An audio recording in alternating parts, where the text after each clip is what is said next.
harder you grind, the bigger your dream. The harder you grind, the bigger your dream. The harder you grind, the bigger you dream. I said the harder you grind, the bigger you dream. I said you're up and I'm up. You're now tuned into the Grind Hard Dream Big Show. The harder you grind, the bigger you dream. I got a special guest in the building. Go ahead and introduce yourself to the people. Hello. My name is Jasmine Walker, and I am a therapist. So I'm looking forward to interviewing today and sharing a little bit more about what I do. Okay. So how are you feeling today? I'm feeling pretty good. Had a rough morning, but I made it. And I'm here, so I'm happy about that. That's all right. So for the people that don't really know who you are, like your childhood, where you grew up, where you went to school at, your hobbies, like what did you like to do or find yourself doing when you were younger? So full transparency, I had a rough upbringing initially, and I started my childhood in DC. We were there for about 8 years. It was a lot of ups and downs. And then we transitioned to Montgomery County. But I definitely highlight those years because I learned a lot, during that time about myself and how to deal with different circumstances. And that helped me to become who I am today. So I definitely am thankful for both environments. Some things I like, of course, I played basketball, so I'm an athlete forever. I also love food, love to eat, and I also like to travel. So those are some of the things that I do. Okay, that's what's up. So like, I guess that moment where you felt like, okay, like if you took yourself back into the classroom, like, did you have like a favorite subject that you look forward to, like doing every day or just learning about, or how would you like describe your school experience? Like, how were you in school? I think early on, like elementary school years, I had a lot of anger, so I would fight a lot, and I did get in trouble sometimes. But as I transitioned into like middle and high school, I love school. So like math, English, those were some of the things I really enjoyed. I did not like history that much. As far as the class, I love history, but just the studies of it, I didn't enjoy. But math was definitely my go-to. I love that class. Yeah, see, you better than me. 'Cause I don't like math at all. Me and math, we still beefing, and I'm grown. I'm like, nah, I don't really like math like that. They be changing that joint all the time. I'm more into the reading, writing. I like history though. Like, I feel like we definitely got to tie back into our history. And, you know what I'm saying? That's a whole nother conversation. But yeah, math for me, nah. Okay. So I guess like you said you were an athlete. Did you do any other like extracurricular activities outside of the sports per se to kind of like, get yourself out there or? I did some like community service stuff that we would do at school, but for the most part, like I ran track, I played basketball, and I did step. I was on the step team in middle school, so I think those were the things that just kept me busy outside of doing schoolwork. So I really didn't have a lot of other activities that I did at school. That's tight. We ain't had no step. I ain't had no. My school ain't had no step team. I'm kind of hating. I'm like, oh, they got a little step team that was stomping the yard before everybody else. Aight. But nah, that's cool though. I found myself playing sports. I played basketball, a little bit of football, but basketball more. And like journalism was cool for me. So that's what I definitely like to do. So I guess now, like, what was that moment where you felt like, all right, cool. The work that I do, or like finding your dream or finding your passion, like when did that really hit you? I'll say high school. Like, I went to Blake High School, so it's performance arts school. But my focus really wasn't artsy in a way, I guess. But I do feel like I learned a lot of things as far as creativity. But I think during that time we would have people come and talk to us about different careers. And I think at that point I always knew I wanted to help people and be about community. So I was like, okay, I think I want to do social work. So I started to get more information about that in like high school. And since then, like from there, that was my focus, and that's what I currently do now. That's what's up, social work. You know what I'm saying? Definitely try to help people out here. I think it's really hard because like that's the hardest work to do. Because first of all, you gotta admit that you need help, right? Mm-hmm. And it's like, okay, what are the necessary steps? So, what was that, I guess, breakthrough moment for you where you knew that, okay, I could like really do this, and I'm not going to like look back, I ain't going to second guess nothing. Like, what was that experience like? I think when I went to undergrad and I had to do my internship, I work with teen moms. So they would be at the school, like we would do the school sessions with them, and then it was like a daycare center for their kids as well. And then we would do like workshops to help them about safe sex and, you know, just parenting and all those things, as well as academics. So for me, I think at that point, just seeing how much of an impact we were able to make on those young ladies and help them to finish school, from that point, and just getting some feedback from them about how helpful my support was during their journey, just made me know, okay, I can do this. Nah, that's dope. Nah, I salute that, because I'm like, I don't really be seeing like younger people do it. I always be feeling like, okay, well, it's always somebody older, right? But I feel like the generation now, like, they need us, like, more than ever, because, you know, if we don't do it, who gonna do it? We can't just sit back and be like, all right, look at little Ray running wild, look at little, you know, so-and-so running wild. So I feel like we got to be able to at least have a conversation with them, or at least try to help them. So what do you think are some issues now, you know, in the community or youth that, you know, that they face? I would say just being heard, like with my organization, I'm big on just having an open platform for young people to come and speak. Like, what do you want to see in your community, or what do you feel like you need? Because sometimes, and I know, like, even growing up, I feel like adults will always try to determine what we needed for ourselves, instead of like, oh, what do you like? What do you want to do? Because they want a better life for you. But then it's like kids are going to push back, or they don't feel like their voice is heard, so they just want to find another way. Right. So that's the key for me. I feel like I've been successful with just being open to what they need or how I can help them, because sometimes what we think they need isn't what they really Right. Sitting there trying to put assumptions on them, talking about something. Well, they need this and they need that. But it's like, man, you don't even know me. Like, you try to tell me to do this, but I don't even see myself in it. So I think that it's very, very pivotal to really, like, listen to them, you know, because, like, they do definitely want to be heard. I feel like now all they really want is a conversation and a home-cooked meal and a hug. That's what I be feeling like at times, because they want that love, they want that affection, they want that attention. And sometimes they may not get it at home. Like, it may just be like, all right, you in the house, go play this tablet, go play the game. I'm not even trying to have a conversation with you, but, you know, they try to tell you how their day was. So I know a lot of people be like, okay, the conversation start at home, or whatever happens at home, it transpires into the school. And I can really understand, like, trauma transfer, because, like, talking to some kids, sometimes they really deal with a lot. You know, they may have to sit there and grow up faster than they have to, or, like, you know, chores, responsibilities, and all that. They doing all this, you know, by probably 12, 13, 14. And I'm like, I sit back, I'm like, I ain't have to do that. But times are changing, so we have to be able to adapt. So with your organization, what was the name of it and the goal and the mission of it? So the Imprint is a mental health service agency. So we work within Montgomery County, but we do plan to expand. The mission is simply just to provide a safe platform for young people in different ways. So a lot of things that I used or that supported me growing up, whether it was a mentor or sports, that kept me, you know, on the right path. Those are things that we provide. So we have mentorship, sports therapy, and we're actually looking forward to starting our individual therapy and PRP services this coming 2023. So I'm looking forward to that, to be able to do more groups with the young people and provide that platform for them to come and talk about some of the past traumas and things like that. That's dope. That's dope. They definitely need it. I'm gonna definitely pull up, because I'm like, oh, I want to hear this. Like, what's this about? Because I think that's definitely dope. Because kids, you know, once again, they want to be heard. And trauma, you know, some people don't really know what it is, and these internal battles that we can all face. You know, like, I know myself, I was big on pride and ego. If I were to go back and think about, like, my academic career and stuff like that, like, I ain't really asked for help. I'm like, nah, I'm good, I got it. But it's like, nah, I should have asked more questions. Nah, I should have heard what my teacher was saying, and go back and really go back to the drawing board and do what I need to do. So with pride and ego, do you see that alarming for our youth now?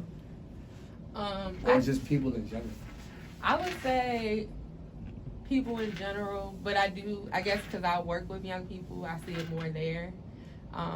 Sometimes with the young males too. I think a lot of it does stem, like you said, from home. It's like the people who you expect to be able to come home and share how your day was or what you're going through. Sometimes you don't have that.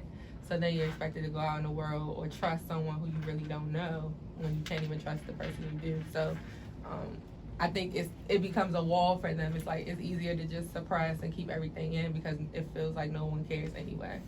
So I definitely see that pride and ego a lot with my young people. But once you break that barrier or you show them consistency of like, oh, this person really cares, they're gonna be here through the ups and the downs, then you start to see them be more open to sharing, you know, how they feel when being open to get that help and support.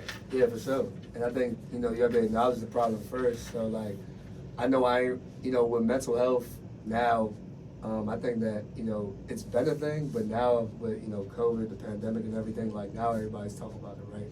At first it was like, okay, what is it? You know, and I think it's just understanding, like, it's cool not to be okay because everybody needs the help. So when did you realize, like, okay, I need help, and it's okay that I need help, and I'm gonna go ahead and help someone else? Well, for me personally, even though I'm a therapist, and I say this all the time, like I go through stuff too. I'm still human outside of the work I do. So I'm big on self-care, not just for myself, but for my clients or my kids that I work with as well. Because it's like I can't help you if I'm not helping myself, and you can't help yourself if you know you're not taking care of yourself. So that's the big piece. Just helping them to learn ways to, you know, make sure they're good mentally, physically, emotionally, before you can even, you know, deal with some of the problems or the past issues. You got to figure out, you know, what are you doing to help yourself or make yourself feel comfortable to get to that point. Yeah, for sure. Because if you don't do that, then it's like, nah, you can't be a superhero to somebody else unless you're a superhero to yourself. Right. And I had to tell myself that because I know I get caught up in the work so much. I'm like, just grind. I'm like, nah, I gotta chill. Yeah. My body gonna tell me to chill real quick if I just don't, you know, recharge, revamp, and refocus. So, what does self-care look like for you? So full transparency, I'm still working towards consistency with my self-care, but sometimes it's just unplugging, so not being on social media, not being on my phone. Even during the holidays, like I took off 2 weeks just to kind of just spend time with family and just, you know, not have to think or do work, because sometimes, like you said, we get so caught up in the work because we want to help, we want to make change, but it's like, okay, you can burn yourself out so quickly if you don't take time for yourself. So sometimes listening to music helps me, going to the gym, and just like relaxation and unplugging from everything. Yeah, see, you're better than me because I do not unplug at all. I be like, all right, cool, like, what's next? I always tell myself, like, what's next? Like, okay, I was geeked to do this, but what's next? Okay, I just did this event, but what's next? But I'm just like, let me take time to celebrate what I just did, but I just get so caught up because I think social media is interesting in how you just brought that up. We look at social media, and I looked at it the wrong way at first. I looked at it like, okay, everybody's on social media, he's doing this, she's doing this, I'm not doing anything. But it could be like, no, I am doing something, but it's just not on that scale as that person. So at first, my outlook on it was like, okay, everybody has a platform, what to do with it. So I had to start treating it like a business and realizing, all right, well, give yourself grace as you grow. Understand it's a process, and don't cheat yourself out of the process. So as I did that and took that step back, now I enjoy more. Now I smile more throughout the process. But it's still a struggle for me to put the phone down with the social media. And it's hard. Yeah, no, it is. It definitely is. And because it's like with social media, also like what people are exposed to, like the positive things and the negative things. So like, how do you kind of navigate through social media? So I will say, I noticed for myself too and my clients, sometimes it's difficult to unplug, and when you start to see so many things, like so many killings or deaths, and consistently seeing so many things that are going on around the world, it can take a toll on you personally. So I try to always check in, and that's another thing with social media. I feel like it came, like at our age it was there, but it wasn't as like consist, like everybody wasn't on it 24/7. So right. Now you got 9, 10, 11-year-olds saying things that we're saying when people are dying every day, or there's shooters at school and things like that. So their anxiety levels are way higher.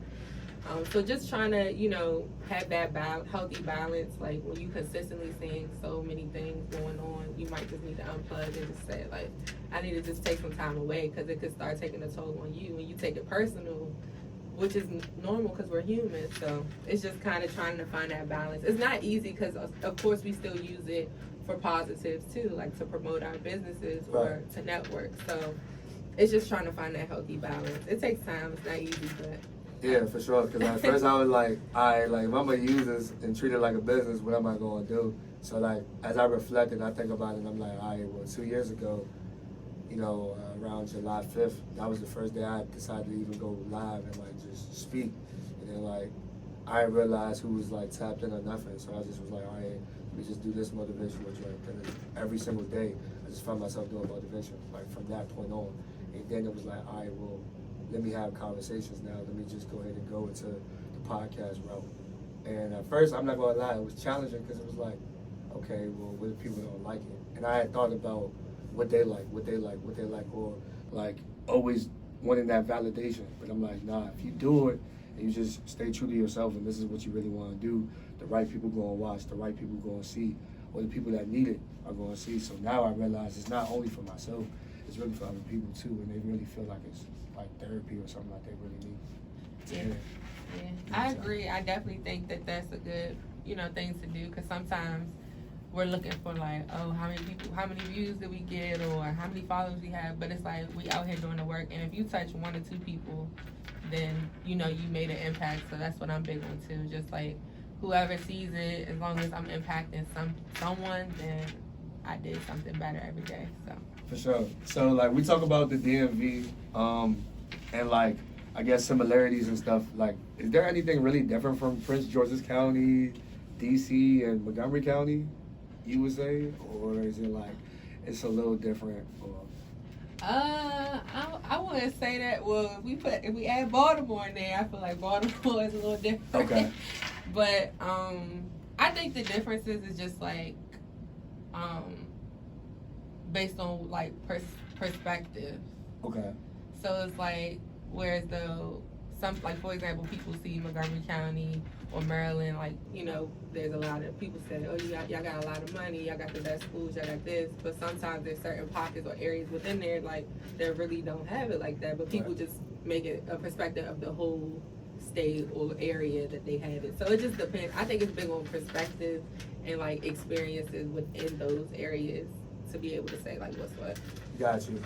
So, like, I think from, like, the kid's standpoint or the school standpoint, do you feel like it's different there too, like between Montgomery and Prince George's, or do you feel like it's kind of like even? I wouldn't say it's even. I think, well, I will say now, I feel like this generation is a little different and they definitely need a lot more support and guidance, because I feel like it's consistently been a lot of things going on across both counties.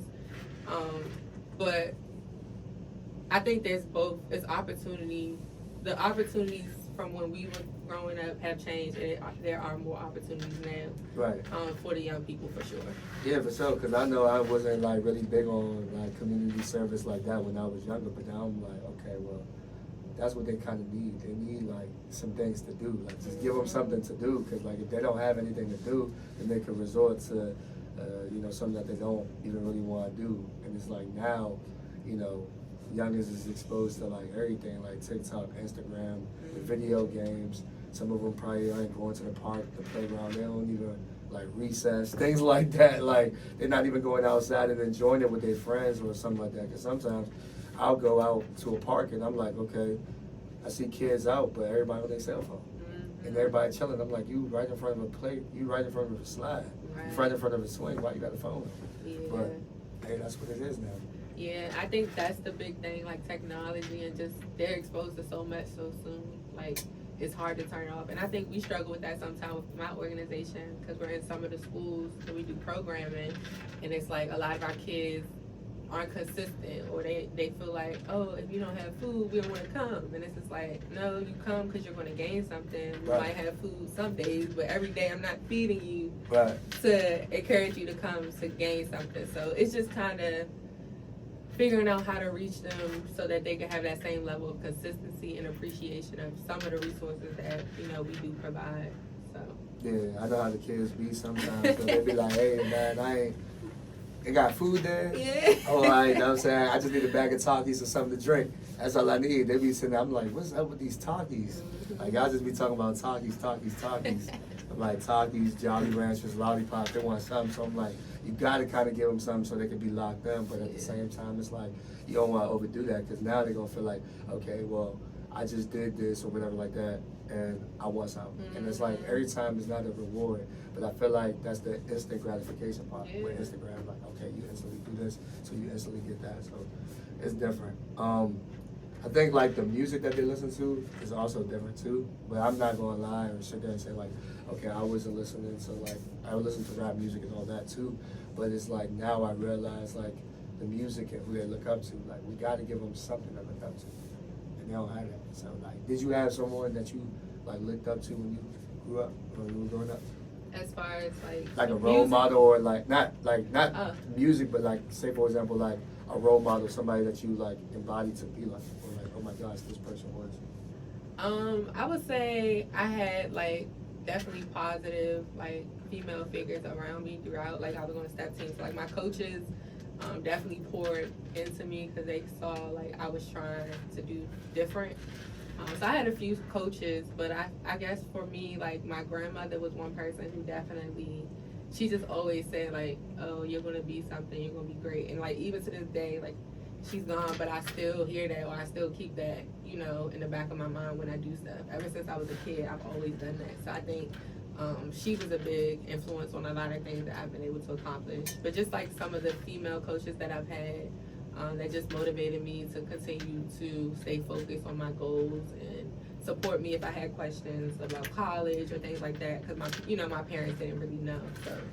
Sure. Yeah, and I think that's what we need. Like that's what they need.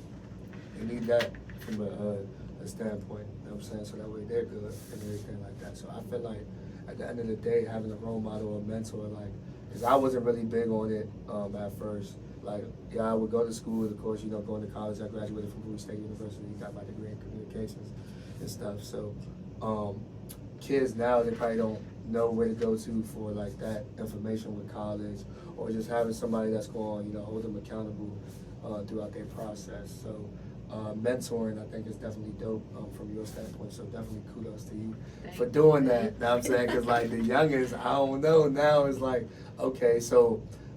what's your focus? Like, what do you want the young girls to know?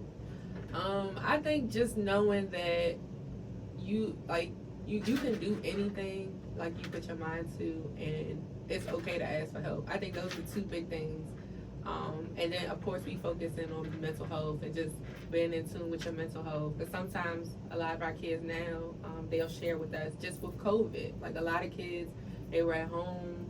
Then they started middle school or high school for the first time after being home virtually. So it's just like those transitions and understanding how that impacted them. So we talk about a broad range of things.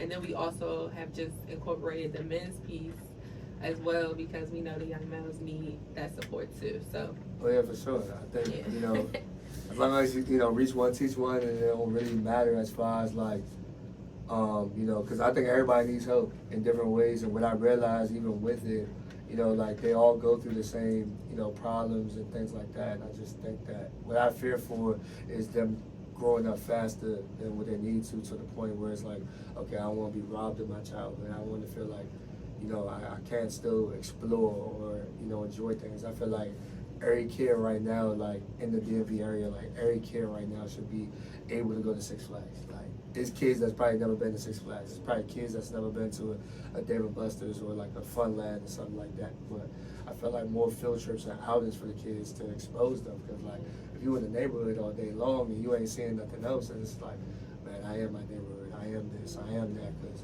I'm just around it 24/7 and I don't know where to go. So I definitely salute you for doing groundwork because it's not easy.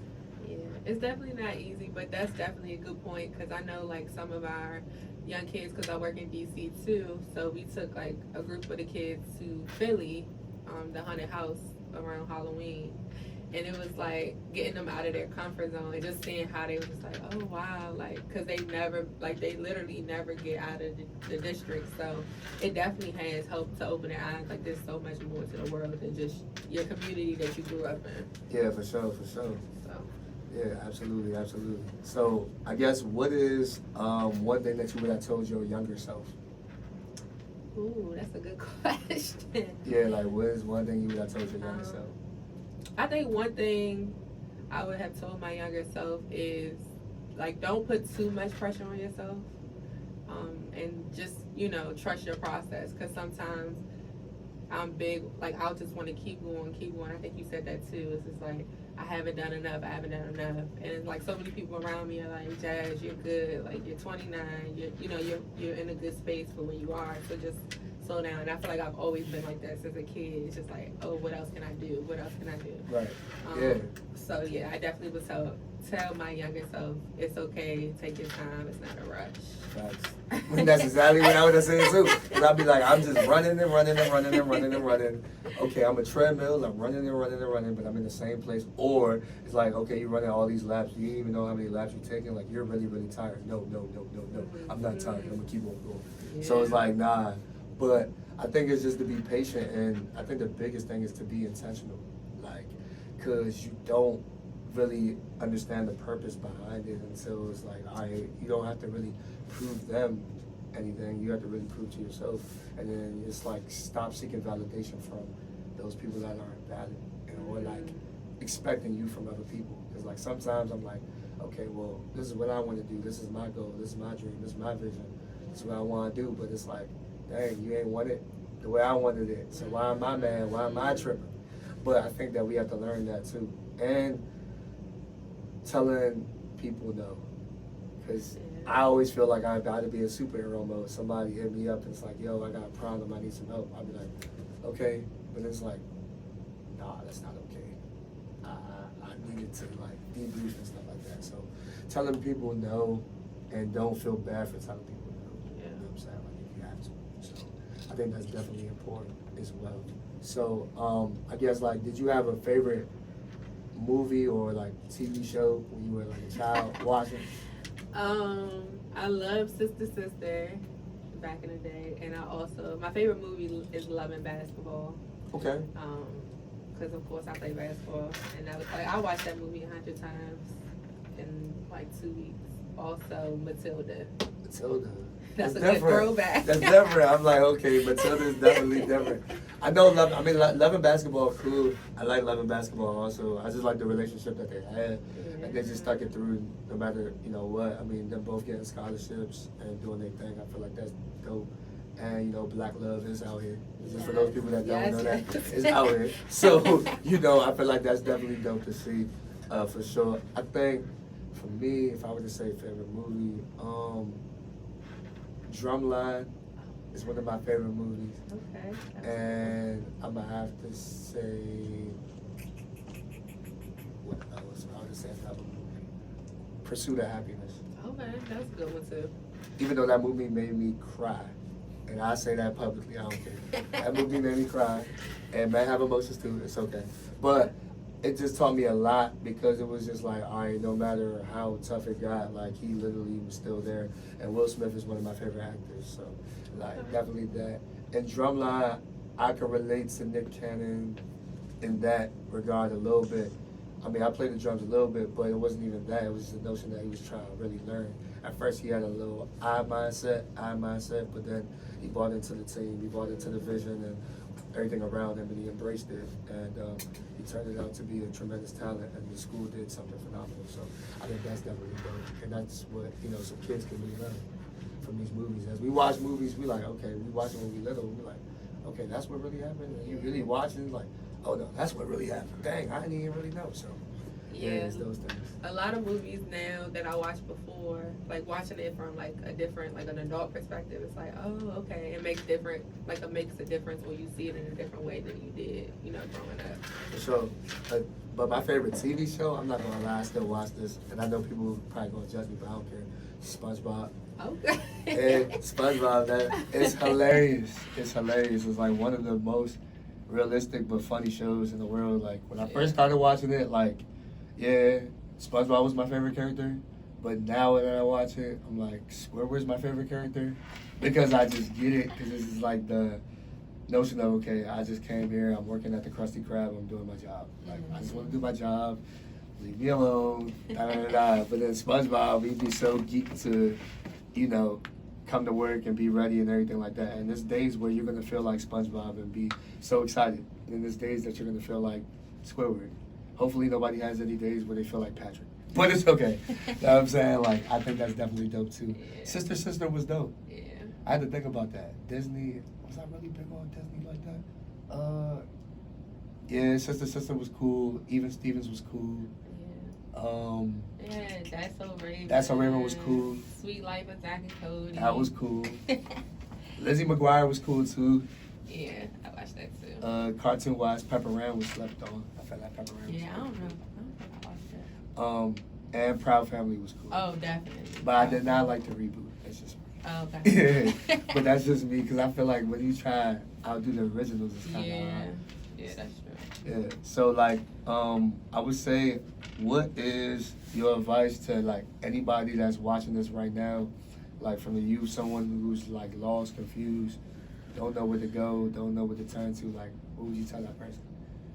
I would probably tell them, you know, of course it's a process, but be open, right? Like if you have someone who's trying to support you, even though it's not someone you might know, but you can get to know, and just be open to that process of giving them a chance to help. Don't push that, don't push back or push away, because sometimes we could block a blessing just based on our own past experiences or what we didn't have when it's right in front of us. So just being open-minded, and if you have someone who wants to help or support you in something, give them a chance. For sure. So I think that, everybody in the world is a somebody. So I mean, like, don't stop being yourself. I think that's the hardest person to be because, a lot of people probably expect you to do, this, that, and the third, but just keep being yourself. Just stay grounded. Keep God first and find your passion, find your why. Like, what keep you up at night? What is it that you look forward to doing? Like, what excites you? Because I feel like when you find that excitement and then you just start moving off of that and working, it's not going to even really feel like work. So I think that's that, and just stay grounded and always be in order to receive a blessing, you gotta be a blessing. So sometimes you're gonna have to check your pride, check your ego, and realize like it's bigger than you. Like the situation, the moment, the person, and things like that. And networking is definitely key too. So like, don't be afraid to network. Don't be afraid to step out there. You know what I'm saying? Definitely. I would definitely say that. So I appreciate this conversation. I appreciate the vibe. I feel like, people are going to learn a lot. I definitely took a lot away from this conversation. I hope you did as well. Any way that they can follow you, support you? Yes, so our Instagram is the Imprint LLC. We also have a website, www.theimprintlllc.com. We're based in Silver Spring, so we're definitely going to be looking for a lot of referrals as we go into the new year, being able to provide therapy. So just looking forward to building that platform and supporting our people. For sure. So you already know what that is. I just tell people all the time, man, like just keep grinding, keep working, keep doing what you do. I'm supporting you. Anything that you need from Grind Hard Dream Big is covered. So definitely speaking engagements, anything like that, any way I can help the youth, any way that we could collab, I would love to, I'm down to. And we're going to just keep building and winning. That's all we're going to do. All right. And I brought you a shirt. Oh, that's what's up. Okay. And Look, I got some merch. board. Oh, all right. That's all right. I guess I am a somebody out there. All right. You know what I'm saying? I get some merch out this show. All right. So thank you. That's all right. Go ahead, wait that real quick. That's all right. Appreciate you. No problem. Appreciate that. Yeah, so with that being said, y'all, make sure that y'all follow. All right, make sure y'all like, subscribe. The harder you grind, the bigger you dream. The harder you grind, the bigger you dream. The harder you grind, the bigger you dream. I said the harder you grind, the bigger you dream. And we out. Appreciate it.